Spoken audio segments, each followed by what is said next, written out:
ओम शांति। 2/11/20 की वाणी है। मीठे बच्चे, यह पुरुषोत्तम संगम युग है। पुरानी दुनिया बदल अब नई बन रही है। तुम्हें अब पुरुषार्थ कर उत्तम देवपद पाना है।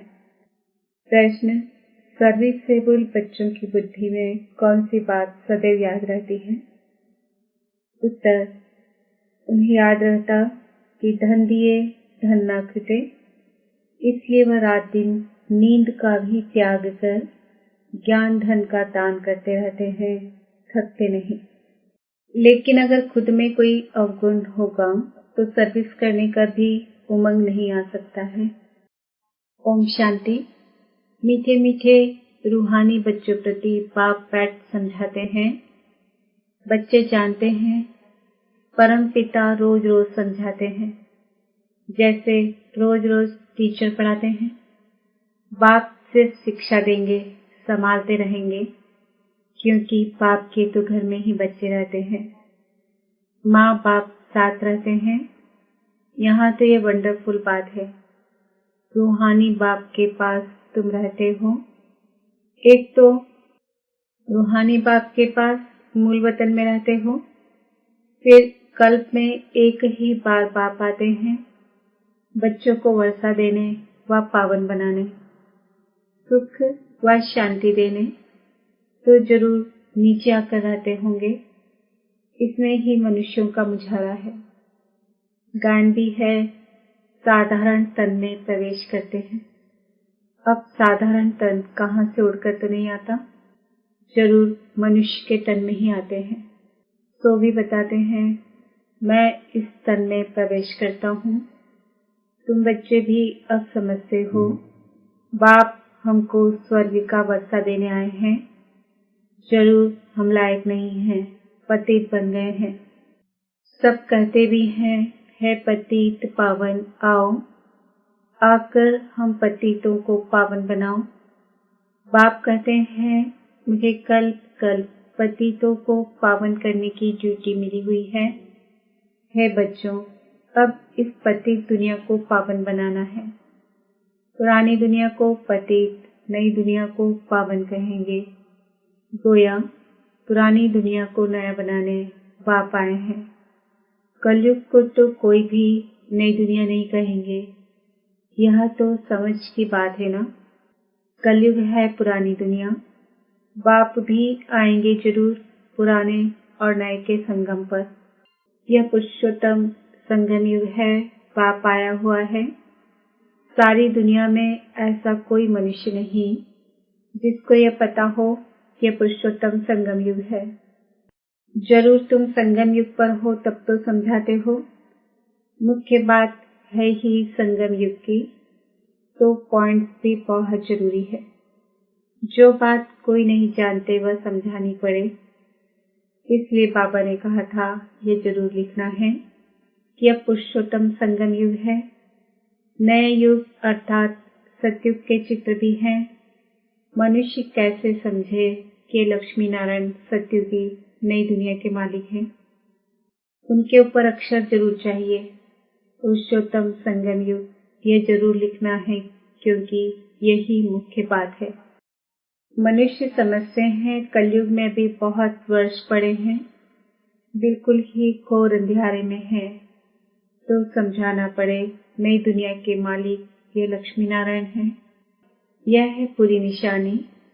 तुम कहते हो इस राज्य की स्थापना हो रही है, कीर्ति है, नवयुग आया, अज्ञान नींद से जागो। यह तुम जानते हो अब संगम युग है। इनको नवयुग नहीं कहेंगे। संगम को संगम युग ही कहा जाता है। यह है पुरुषोत्तम संगम युग। जबकि पुरानी दुनिया खत्म हो और नई दुनिया स्थापन होती है। मनुष्य से देवता बन रहे हैं, राजयोग सीख रहे हैं। देवताओं में भी उत्तम पद है ही इन लक्ष्मी नारायण का। यह भी है तो मनुष्य, इनमें देवी गुण है, इसलिए देवी देवता कहा जाता है। सबसे उत्तम गुण है पवित्रता का, तब तो मनुष्य देवताओं के आगे जाकर माथा टेकते हैं। यह सब पॉइंट्स बुद्धि में धारण उनको होगी जो सर्विस करते रहते हैं। कहा जाता है धन दिए धन ना छूटे। बहुत समझाने मिलती रहती है। नॉलेज तो बहुत सहज है, परंतु कोई में धारणा अच्छी होती, कोई में नहीं होती है। जिनमें अवगुण है वह तो सेंटर संभाल भी नहीं सकते हैं, तो बाप बच्चों को समझाते हैं। प्रदर्शनी में भी सीधे सीधे अक्षर देने चाहिए। पुरुषोत्तम संगम युग तो मुख्य समझाना चाहिए। इस संगम पर आदि सनातन देवी देवता धर्म की स्थापना हो रही है। जब यह धर्म था तो और कोई धर्म नहीं था। यह जो महाभारत लड़ाई है उनकी भी ड्रामा में नूर है। यह भी अभी निकले हैं, आगे थोड़े ही थे। 100 वर्ष के अंदर सब खलास हो जाते हैं। संगम युग को कम से कम 100 वर्ष तो चाहिए ना। सारी नई दुनिया बननी है। न्यू दिल्ली बनाने में कितना वर्ष लगा? तुम समझते हो भारत में ही नई दुनिया होती है, फिर पुरानी खलास हो जाएगी। कुछ तो रहती है ना, प्रलय तो होती नहीं। यह सब बातें बुद्धि में हैं। अभी है संगम युग।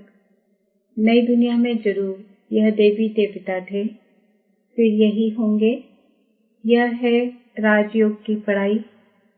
अगर कोई डिटेल में नहीं समझा सकते हैं तो सिर्फ एक बात बोलो, परमपिता परमात्मा जो सबका बाप है, उनको तो सब याद करते हैं। वह हम सब बच्चों को कहते हैं तुम पतित बन पड़े हो, पुकारते भी हो है पतित पावन आओ। बरोबर कलयुग में है पतित, सतयुग में पावन होते हैं। अब परमपिता परमात्मा कहते हैं देह सहित यह सब पतित संबंध छोड़ मामेकम याद करो तो पावन बन जाएंगे। ये गीता के ही अक्षर हैं। है भी गीता का युग। गीता संगम युग पर ही गाई हुई थी, जबकि विनाश हुआ था। बाप ने राजयोग सिखाया था, राजाई स्थापन हुई थी, फिर जरूर होगी। यह सब रूहानी बाप समझाते हैं ना। चलो इस तन में न आए और कोई में आए, यह समझानी तो बाप की है ना। हम इनका तो नाम लेते नहीं हैं, हम तो सिर्फ बतलाते हैं। बाप कहते हैं मुझे याद करो तो तुम पावन बन और मेरे पास चले आएंगे। कितना सहज है। सिर्फ मुझे याद करो और 84 के चक्र का ज्ञान बुद्धि में हो। जो धारणा करेगा वह चक्रवर्ती राजा बनेगा। यह मैसेज तो सब धर्म वालों के लिए है। घर तो सबको जाना है। हम भी घर का ही रास्ता बताते हैं। पादरी आदि कोई भी हो, तुम उनको बाप का संदेश दे सकते हो। तुमको खुशी का बहुत पारा चढ़ना चाहिए। परमपिता परमात्मा कहते हैं माँ में कम याद करो तो तुम्हारे भी कर्म विनाश होंगे। सबको यही याद कराओ। बाप का पैगाम सुनाना ही नंबर 1 सर्विस है। गीता का युग भी अब है। बाप आए हैं, इसलिए वही चित्र शुरू में रखना चाहिए। जो समझते हैं हम बाप का पैगाम दे सकते हैं तो तैयार रहना चाहिए। दिल में आना चाहिए हम भी अंधों की लाठी बने। यह पैगाम तो कोई को भी दे सकते हो। डीके का नाम सुनकर ही डरते हैं। बोलो हम सिर्फ बाप का पैगाम देते हैं। परमपिता परमात्मा कहते हैं मुझे याद करो बस। हम किसकी ग्लानि नहीं करते। बाप कहते हैं माँ में कम याद करो। मैं ऊंचते ऊंच पतित पावन हूँ। मुझे याद करने से तुम्हारे विकर्म विनाश होंगे। यह नोट करो। हम किसकी ग्लानि नहीं करते। बाप कहते हैं माँ में कम याद करो। मैं ऊंचते ऊंच पतित पावन हूँ। मुझे याद करने से तुम्हारे विकर्म विनाश होंगे। यह नोट करो। यह बहुत काम की चीज है। हाथ पर व बाह पर अक्षर लिखाते हैं ना, यह भी लिख दो। इतना सिर्फ बताया तो भी रहमदिल कल्याणकारी बने। अपने से प्रण करना चाहिए। सर्विस जरूर करनी है, फिर आदत पड़ जाएगी। यहाँ भी तुम समझा सकते हो, हिस्सा दे सकते हो। यह है पैगाम देने की चीज। लाखों बन जाएंगे, घर घर में जाकर पैगाम देना है। पैसा कोई दे न दे, बोलो बाप तो है ही गरीब निवाज। हमारा फर्ज है घर घर में पैगाम देना। यह बाप दादा, इनसे वर्षा मिलता है। 84 जन्म यह लेंगे। इनका यह अंतिम जन्म है। हम ब्राह्मण है सो फिर देवता बनेंगे। ब्रह्मा भी ब्राह्मण है। प्रजापिता ब्रह्मा अकेला तो नहीं होगा ना, जरूर ब्राह्मण वंशावली भी होगी ना। ब्रह्मा सो विष्णु देवता, ब्राह्मण है चोटी, वही देवता क्षत्रिय वैश्य शूद्र बनते हैं।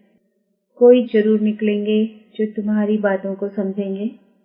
पुरुष भी सर्विस कर सकते हैं। सवेरे उठकर मनुष्य जब दुकान खोलते हैं तो कहते हैं सुबह का साईं। तुम भी सवेरे सवेरे जाकर बाप का पैगाम सुनाओ। बोलो तुम्हारा धंधा बहुत अच्छा होगा।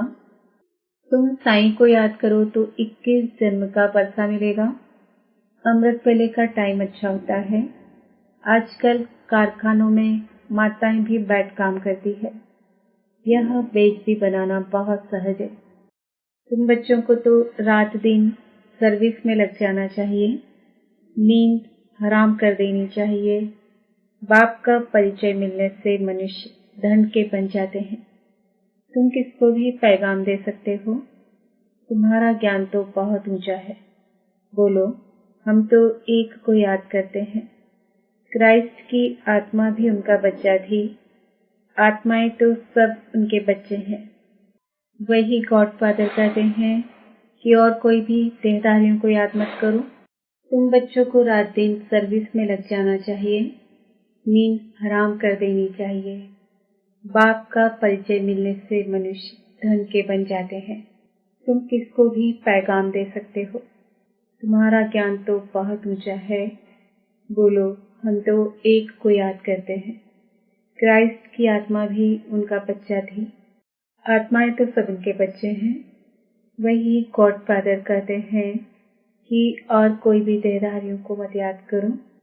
तुम अपने को आत्मा समझ मामिकम याद करो तो विकर्म विनाश हो जाएंगे।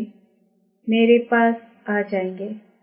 मनुष्य पुरुषार्थ करते ही है घर जाने के लिए, परंतु जाता कोई भी नहीं। देखा जाता है बच्चे भी बहुत ठंडे हैं। इतनी मेहनत पहुंचती नहीं, बहाना करते रहते हैं। इसमें बहुत सहन भी करना पड़ता है। धर्म स्थापक को कितना सहन करना पड़ता है। क्राइस्ट के लिए भी कहते हैं उनको क्रॉस पर चढ़ाया। तुम्हारा काम है सबको संदेश देना। उसके लिए युक्तियां बाबा बताते रहते हैं। कोई सर्विस नहीं करते हैं तो बाबा समझते हैं धारणा नहीं है। बाबा राय देते हैं कैसे पैगाम दो। ट्रेन में भी तुम ये पैगाम देते रहो। तुम जानते हो हम स्वर्ग में जाते हैं, कोई शांति धाम में भी जाएंगे ना। रास्ता तो तुम ही बता सकते हो। तुम ब्राह्मणों को ही जाना चाहिए है तो बहुत। ब्राह्मणों को कहाँ तो रखेंगे ना। ब्राह्मण देवता क्षत्रिय प्रजापिता ब्रह्मा की औलाद तो जरूर होंगे ना। आदि में है ही ब्राह्मण। तुम ब्राह्मण हो ऊंचे ते ऊंच। वह ब्राह्मण है कुक वंशावली। ब्राह्मण तो जरूर चाहिए ना। नहीं तो प्रजापिता ब्रह्मा के बच्चे ब्राह्मण कहाँ गए। ब्राह्मणों को तुम बैठ समझाओ तो वह झट समझ जाएंगे। बोलो तुम भी ब्राह्मण हो। हम भी अपने को ब्राह्मण कहलाते हैं। अब बताओ तुम्हारा धर्म स्थापन करने वाला कौन। ब्रह्मा के सिवाय कोई नाम ही नहीं लेंगे। तुम ट्रायल कर देखो। ब्राह्मणों के भी बहुत बड़े बड़े कुल होते हैं। पुजारी ब्राह्मण तो ढेर है। अजमेर में ढेर बच्चे जाते हैं। कभी कोई ने समाचार नहीं दिया कि हम ब्राह्मणों से मिले। उनसे पूछा तुम्हारा धर्म स्थापन करने वाला कौन। ब्राह्मण धर्म किसने स्थापन किया। तुमको तो मालूम है सच्चे ब्राह्मण कौन है। तुम बहुतों का कल्याण कर सकते हो। यात्राओं पर भक्त ही जाते हैं। यह चित्र तो बहुत अच्छा है। लक्ष्मी नारायण का। तुमको मालूम है जगदम्बा कौन है, लक्ष्मी कौन है। ऐसे ऐसे तुम नौकरों, भिल्लियों आदि को भी समझा सकते हो। तुम्हारे बिगड़ तो कोई है नहीं जो उन्हों को सुनाए। बहुत रहमदिल बनना है। बोलो, तुम भी पावन दुनिया में जा सकते हो। अपने को आत्मा समझो। शिव बाबा को याद करो। शौक बहुत होना चाहिए किसको भी रास्ता बताने का। जब खुद याद करते होंगे वही दूसरों को याद कराने का पुरुषार्थ करेंगे। बाप तो नहीं जाकर बात करेंगे। यह तो तुम बच्चों का काम है। गरीबों का भी कल्याण करना है। बेचारे बहुत सुखी हो जाएंगे। थोड़ा याद करने से प्रजा में भी आ जाएं, वह भी अच्छा है। यह धर्म तो बहुत सुख देने वाला है। दिन प्रतिदिन तुम्हारा आवाज जोर से निकलेगा। सबको यही पैगाम देते रहो। अपने को आत्मा समझ बाप को याद करो। तुम मीठे मीठे बच्चे पद्मा पदम भाग्यशाली हो। जबकि महिमा सुनते हो तो समझते हो, फिर भी कोई बात की फिक्रात आदि क्यों रखनी चाहिए। यह है गुप्त ज्ञान, गुप्त खुशी। तुम हो इनकॉग्निटो वॉरियर्स। तुमको अननोन वॉरियर्स कहेंगे और कोई अननोन वॉरियर्स हो नहीं सकता। तुम्हारा दिलवाड़ा मंदिर पूरा यादगार है। दिल लेने वाले का परिवार है ना। महावीर, महावीरनी और उनकी औलाद, यह पूरा पूरा तीर्थ है। काशी से भी ऊंची जगह हुई। अच्छा, मीठे मीठे सिकिलदे बच्चों प्रति मात पिता बाप दादा का याद प्यार और गुड मॉर्निंग। रूहानी बाप की रूहानी बच्चों को नमस्ते। हम रूहानी बच्चों की रूहानी बाप दादा को याद प्यार, गुड मॉर्निंग, नमस्ते, ओम शांति। धारणा के लिए मुख्य सार, घर घर में जाकर बाप का पैगाम देना है। सर्विस करने का प्रण करो। सर्विस के लिए कोई भी बहाना मत दो। किसी भी बात की फिक्रात नहीं करनी है। गुप्त खुशी में रहना है। किसी भी देहधारी को याद नहीं करना है। एक बात की याद में रहना है। वरदान, परिस्थितियों को गुड लक समझ अपने निश्चय के फाउंडेशन को मजबूत बनाने वाले अचल अडोल भव। कोई भी परिस्थिति आए तो आप हाई जंप दे दो, क्योंकि परिस्थिति आना भी गुड लक है। यह निश्चय के फाउंडेशन को मजबूत करने का साधन है। आप जब एक बारी अंगद के समान मजबूत हो जाएंगे तो यह पेपर भी नमस्कार करेंगे। पहले विकराल रूप में आएंगे और फिर दासी बन जाएंगे। चैलेंज करो, हम महावीर हैं। जैसे पानी के ऊपर लकीर ठहर नहीं सकती, ऐसे मुझ मास्टर सागर के ऊपर कोई परिस्थिति वार कर नहीं सकती। स्वस्थिति में रहने से अचल अडोल बन जाएंगे। स्लोगन, नॉलेजफुल वह है जिसका हर कर्म श्रेष्ठ और सफल हो। आज का सुमन है, मैं अचल अडोल आत्मा हूँ। ओम शांति।